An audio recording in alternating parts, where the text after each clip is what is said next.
they say that a banana with green tomatoes will make it ripen faster. Do you think it's a myth? It could be, because I just think just sitting there, I don't think it's going to do that much. Just if we placed, I think we should try it on these tomatoes. What do you think? Yeah, I think so. So if we place this banana on these tomatoes, should lift this box so we can see what's underneath. And I will show what's underneath here. Okay, so these are all green tomatoes. So we'll do a controlled test. So one side we won't have a banana and the other side we will, and we'll see what happens. Yeah, okay. So your prediction is it's a myth? I think so, because I don't think it, just the banana sitting there, it's not going to do anything to the tomatoes. So. Do you think that there's like any gases or anything? Well, it'd probably release something, but I don't think it'd be enough. So if we prove this, we're gonna like phone Mythbusters. Guess we're gonna have to, yep. Okay, so today's the 30th? Yes. All right, so today is September 30th. We're putting the banana on the tomatoes and we're gonna see if it actually works. Okay. So, dun, dun, dun. With a banana, without a banana. With a banana, without a banana. Sorry, man, you'll have to get your phone back later.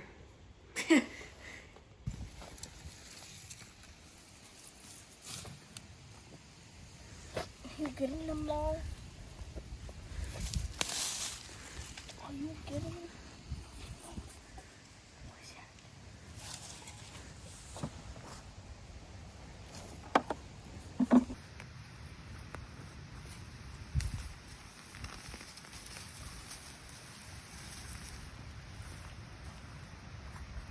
Grab him.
What did you find? Here. What you got, Ma? You got one? Watch this. I think they're all gone. Hey, Molly. Molly, hey. Let me see your face. Hey, what's this? Get him. Get him. Get him. Molly. You found a tater. Good girl. Get him. Get the tater. Get him. Get the potato. Get him. Get him. Uh-oh. Doggy down. You get that tater. Get him. Find him? Did you find it? Did you find it? Get it. Where is it? Get it. You find it? Good girl. What a good tater dog. Hey, Molly, what's this? Molly, what's this? Get him. Get him right there. Find him. Get him. Get that tater. She's got one there. She found one that I think we missed. No? We got it? Okay. Hey, Molly. See your face. Let's see. Let's see. Let's see. Let's see. Here. She won't let me.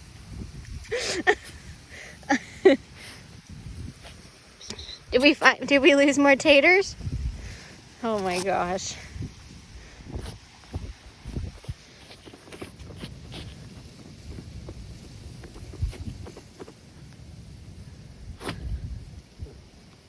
Are you bathing her tonight? I think that's Dad's job. Quit eating dirt.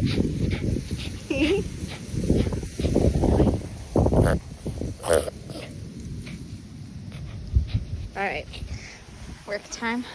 Okay. What is it? The mystery. What did Sadie bury? Bone. A big one. Huh. Now, we either hauled it in the dirt or Sadie dug it out of the bush and buried it. What do you think? It wasn't very deep, so I think Sadie did it. That looks like a Sadie job to me.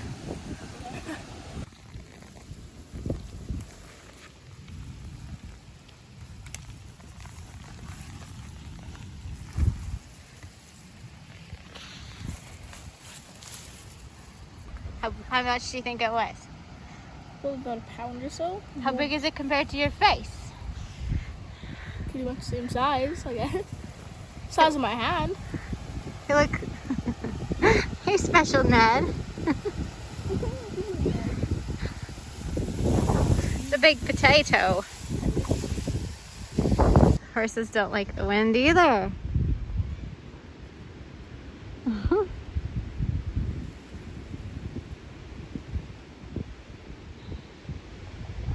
We're supposed to get snow, so they're definitely feeling it. What do you think, Mr. Ned? If they get a snow? Huh? Yeah. That's a big one too. Yeah. Molly, look at that hole. How big does that hole need to be? There's no potatoes left here. You got them all. Oh, you found one. Good girl.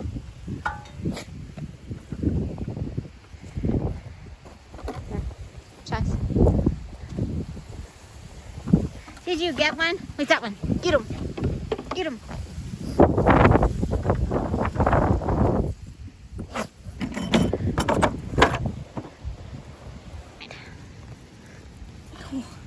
It's a nice one.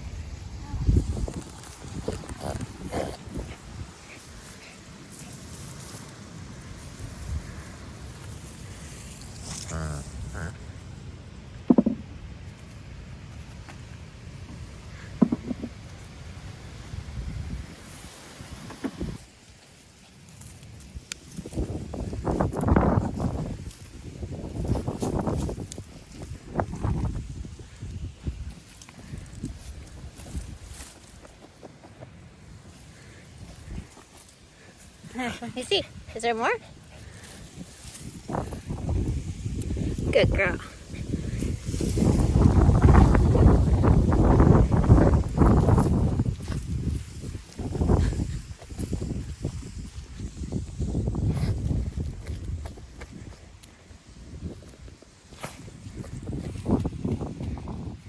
Everyone's decided to come and help today.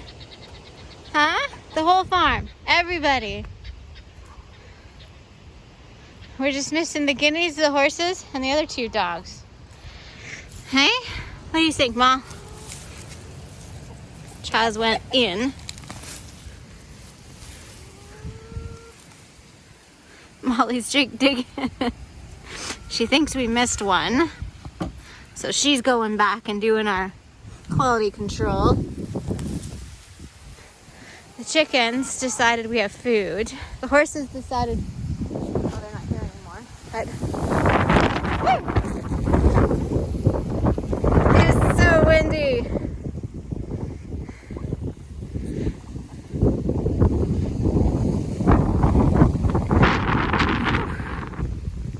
So Molly just discovered more. This is why she's so helpful, because she really does sniff them out.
Hey, sweet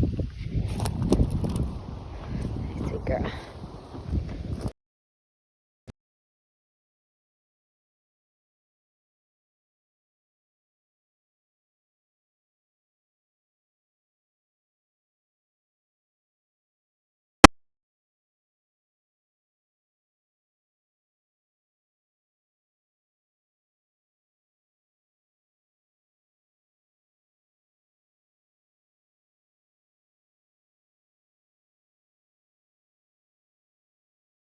Storms are brewing.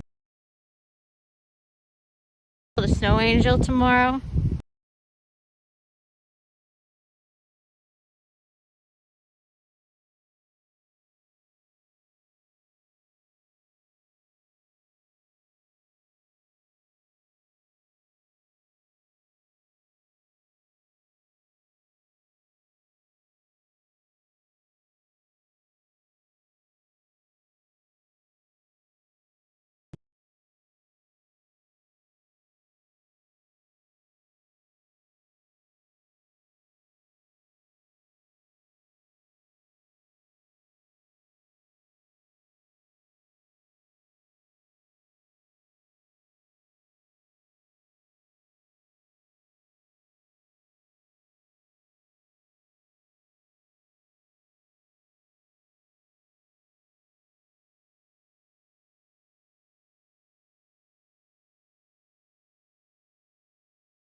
Oh, we're just about done this row. We got like that much to go. All right, we're gonna suck it up and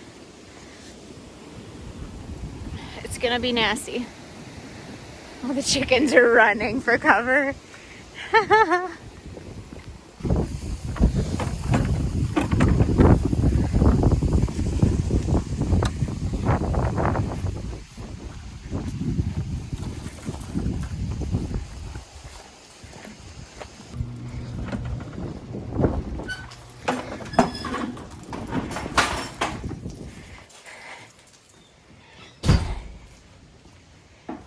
Okay. Okay, so we definitely have more white potatoes than white potatoes.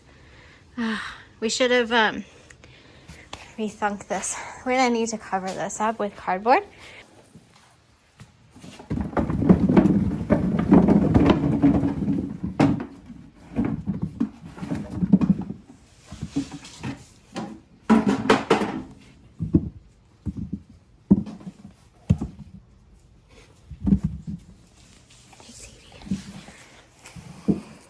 Good morning. Well, it's not the next day, it's the day after.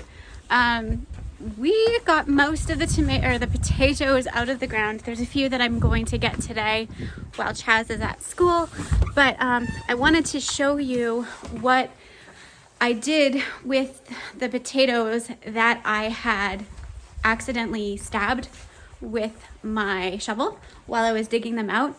Also, I have some hash browns in the freeze dryer that are just about done, I think. I'm just gonna go do chores and then come back in and show you. But first, I wanna show you what I did with my white potatoes that were damaged while I was bringing them.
Guys, they're slowly but surely ripening. They'll get there eventually. The other update I wanted to give was the pumpkins. So I had actually harvested our pumpkins early because we had a killing frost.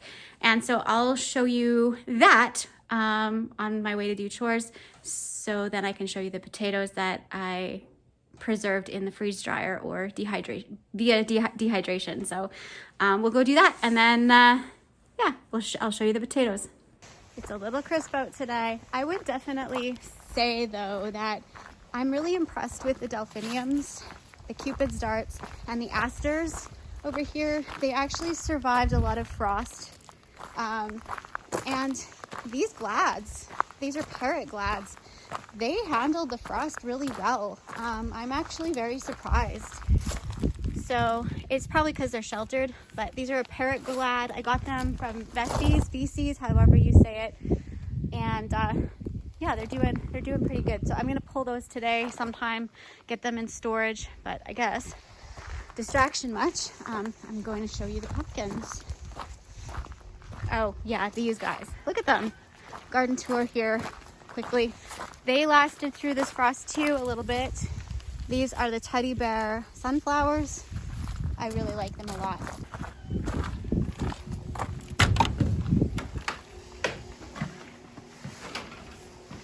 So we have pumpkins that are starting to turn.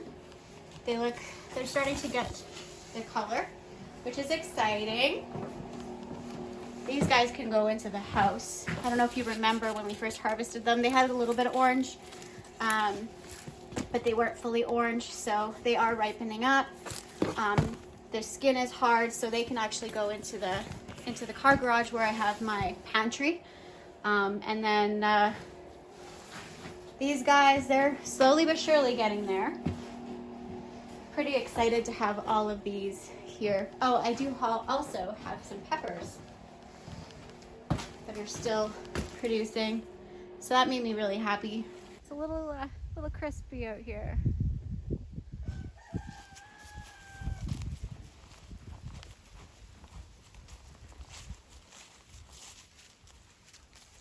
All right, chickens want out. Can you see them?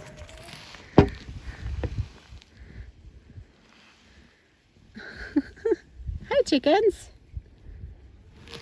All right.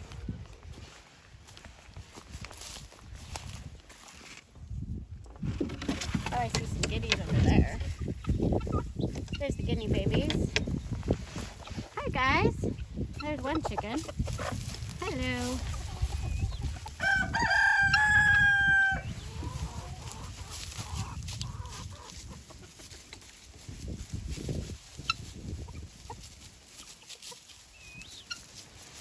He just wants to fight.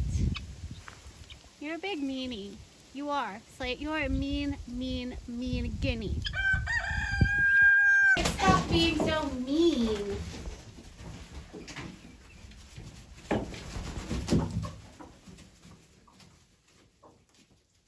He's being so mean. Slate, no. Freeze dryer is done, so I'll just go and check it out and show you what we got going on.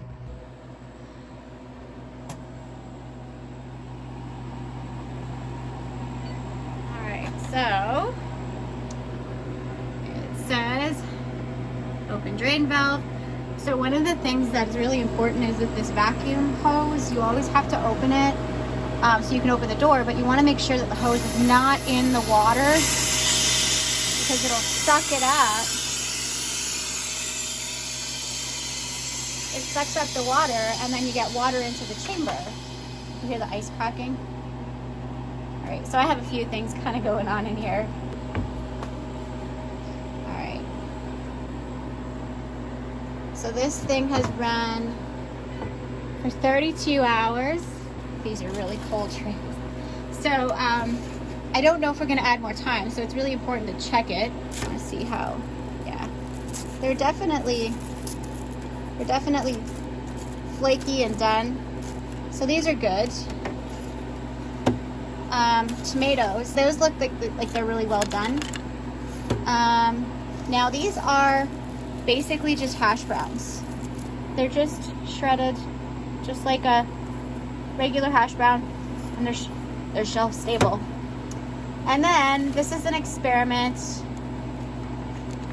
cheese. It's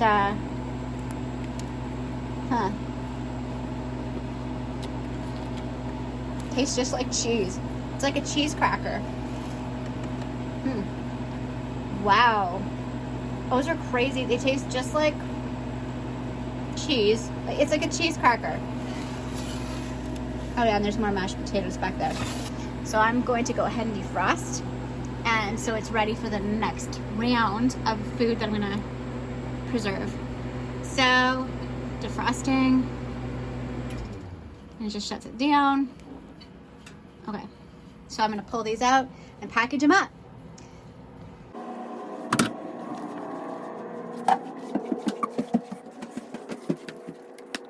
So apparently somehow I broke the internet or something because I was trying to go live on my Facebook and share a lot of this, but I can't, so I had to do a video, and so I thought, well, I may as well vlog it too.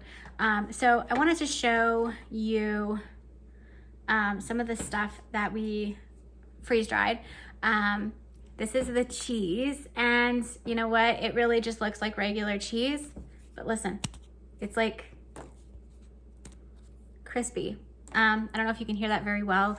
It's really, really crispy and it's really delicious. It's crunchy. You hear the crunch? So there's that. I also did mashed potatoes out of the red potatoes that I pulled out of my garden that needed to be used. And the reason I did this is because I wanted to make something kind of like a meal in a jar. So I wanted to powder this. So I have potato powder that I can use as a thickener in soups. So if I wanted to make like a cup of soup or something, like a broccoli cheddar soup, I could take freeze-dried broccoli, freeze-dried potato, and some onion and whatever else, and I could even powder up some of this cheese and season it however I desire, and then you just add a couple tablespoons of that to a cup of water, and you have a really thick instant soup for going to work or when you're traveling and stuff like that. Basically, traveling is a great one because then you can just get a cup of boiling water, stop at your convenience store and just grab a cup of boiling water and just add it in. Or even if you can take a thermos of hot water with you, and if you like tea and stuff like that, that's something that I enjoy doing, is taking tea to go. And so this way I have meals to go basically too. If with traveling and stuff, it can be a little bit challenging. I also did potatoes that are just shredded. I basically, these were also the red potatoes that they needed to be used up. And so I shredded them and blanched them. So that's why they kept their color. Oh, before I blanched them, I shredded them in my food processor on the medium shred setting. And then I put them into some cold water and soaked them. And then from there, I put them into boiling water, or like simmering water, blanched them for not very long, just a few seconds. And then I put them into cold water again, drained them, dried them, and then freeze dried them. It's a lot of work, I know, but these were the potatoes that I had stabbed with when I was pulling them out, or they had something wrong with them, or if there was a spot on them that was bad and the rest of the potato was good, or some of them were like had deformed and they separated. So I didn't want to waste them, and I didn't want to put a whole bunch in my freezer because, let's face it, potatoes don't, it's not really a good use of space to have a lot of potatoes in your freezer because they do keep very well. And so I just wanted some shelf stable. I wanted to shelf stabilize the stuff that was going to be more than we could use, and I didn't want it to go to waste. I also, these are fun. These are the indigo rose tomatoes that I freeze dried. I left the skin on them. They're purple. They're purple skinned, but they look so cool. Like this one. Isn't that like neat? It's got a little star shape on it, but they are really interesting looking little things. And then I had some regular tomatoes that I had, and I wanted to do these so I can, use them, put them in the thing, and I'll find a way to use them somehow. I wanted to do some tomato slices because I think it would be really fun to put these in a BLT sandwich. And also, I can put these in the mail and send my mom some fresh tomatoes for her sandwich right onto a BLT sandwich and have that interesting little crunch aspect. It just messes with your head. It tastes just like a really ripe, nice garden tomato, but it's the texture that's like, it's so weird. My brain is melting. Strange.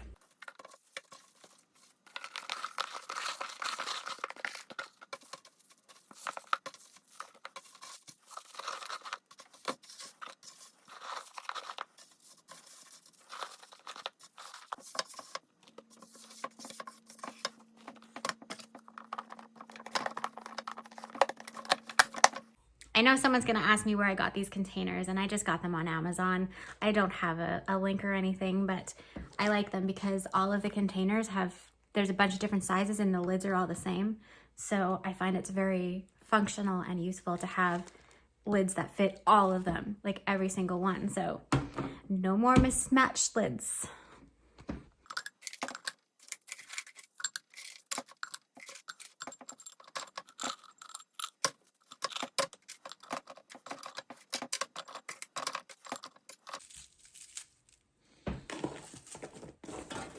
So the reason that I'm not just dumping this right into the blender is because I learned my lesson. I just dumped them into the blender, and I learned that there was little bits and pieces that were not completely dry. So I noticed my strategy right now is to make sure that I'm not missing any little pieces that are cold or have a little bit of moisture in them before I put them in the blender for long-term storage. So that's why I'm kind of mulching them up by hand and then putting them into this container before I dump them into the blender and make a powder. It's more of a safety so that I don't cause any mold, because if I put these in a Mylar bag, I can't see inside of the bag. And if there's any moisture at all, I don't want to put that into the blender to make a powder. So this is my method. It might not be what works for everybody, but this is how I do it. And I would do this if I'm freeze drying or dehydrating, either way, because you can dehydrate potatoes just on like a standard food dehydrator, like what I have back here. I have more trays for it, but that's a food dehydrator back there that I would use if I wasn't using the freeze dryer. So it's just a precaution. I learned to take the steps to quality control so that I'm, if I have anything going on the shelf, I'm not going to have any moisture in there whatsoever. It takes a little bit more time, but I think it's worth it in the end. So that's why I'm not just putting it into the blender and blitzing it. I'm probably not going to blend it today because my blender is wet from this morning. And I want to make sure it's completely dry. So that's the other reason why I'm doing this way instead of putting it into the blender and getting it into powder. So I hope that this kind of inspires you to use your kitchen garden stuff in a new way. Or any way, there's always a use for stuff on the pantry.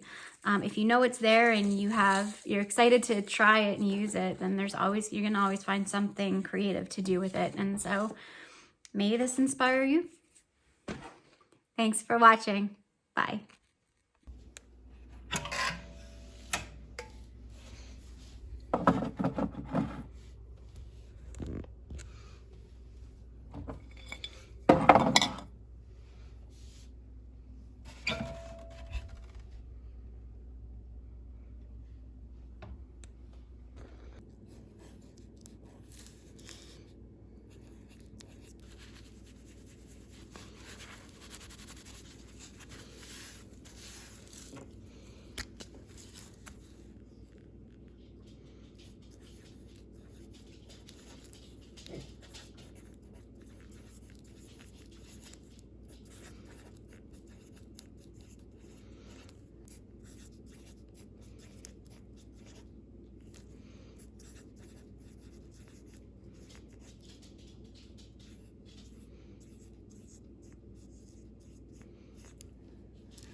Okay.